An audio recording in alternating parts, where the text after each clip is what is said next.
Is this the most corrupt Supreme Court ever? We'll get ready to find out, because my partner here at Blue Amp, Matt Robeson, scored an interview with the reporter who broke the biggest scandal story in the history of the Supreme Court. That's right, Harlan Crow owning Clarence Thomas. We reported on the extremely unusual financial ties between Harlan Crow, who's this real estate billionaire based out of Dallas, also a major political donor, and Supreme Court Justice Clarence Thomas. We initially found a single trip that Justice Thomas had taken with Harlan Crow or had taken on Harlan Crow's private jet.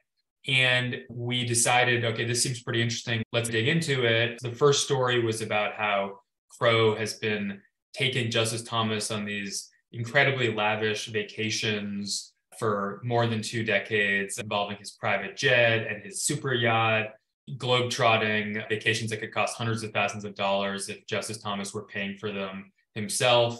The latest story really adds an even more unusual dimension to this friendship, or what they describe as a friendship, which is that Crow paid private boarding school tuition for Justice Thomas's grandnephew. And grandnephew, this was essentially their son, and Crow paid for boarding school tuition at 2 different schools. It's a new story every day. It's almost comical. Clarence Thomas, he gets vacations to Malaysia for $500,000, gets a ride on the super yacht, gets his son sent to school, private school tuition. God, there's got to be more. Crow had actually purchased some real estate down in Savannah, Georgia, from Justice Thomas and his relatives. Several unusual things about that. Probably the most unusual thing is that Harlan Crow now owns the house where Justice Thomas's elderly mother currently lives, and apparently he's her landlord, except the term may not really be correct here because he apparently does not charge her rent. Oh, that's right. Mommy gets to live, his mom gets to live in her house for free. They're going to turn into a museum for him.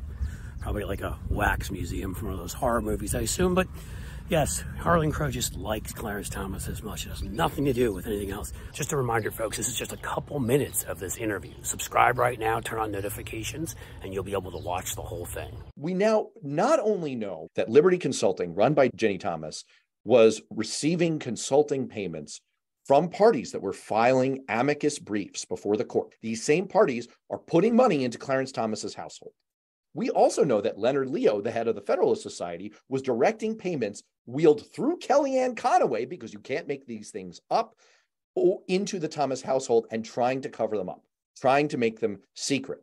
You can't say directly that there was a litigant with a business interest, but there were certainly people trying to get their side heard by the court who were paying money into Clarence Thomas's household. Leonard Leo finding a way to use nonprofits to launder money, to bribe Ginni Thomas. I'm not sure what else to call it.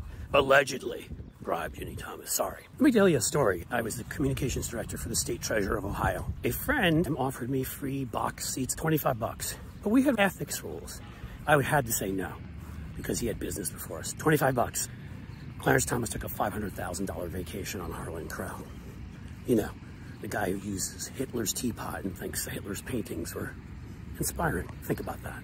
Are there things that a Senate investigation could find with their subpoena power that you can't? Do we need a congressional investigation here? Certainly there's things that a Senate investigation could find that we can't with subpoena power. One question is, are there other gifts from Harlan Crow to Justice Thomas that we don't know about? Who else were on these trips? Were they people with business before the court or interests related to the court? When you look at the vast amounts of money that Clarence Thomas and Ginni Thomas and Brett Kavanaugh have either had debts paid off or given to them in vacations, how can you not do a massive investigation on both of those justices? There's literally no way you can't. They've changed everything about our society over the last 20 years. And then we also find out that, of course, Leonard Leo, same person that was running money through a nonprofit to Ginni, $25,000 checks, not that much, also raised $1.6 billion in dark money to stuff our courts with these people that the American Bar Association calls unqualified, or not as qualified as they could be, or fucking nuts.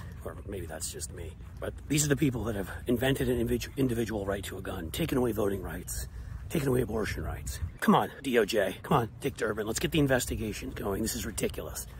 And again, the old rule when I grew up in New York, one cockroach, you know there's 100. Just wait, because over the next week, I'll bet you right now, whether it's Kavanaugh, Gorsuch, Thomas, other members, we'll find out much, much more about their financial arrangements.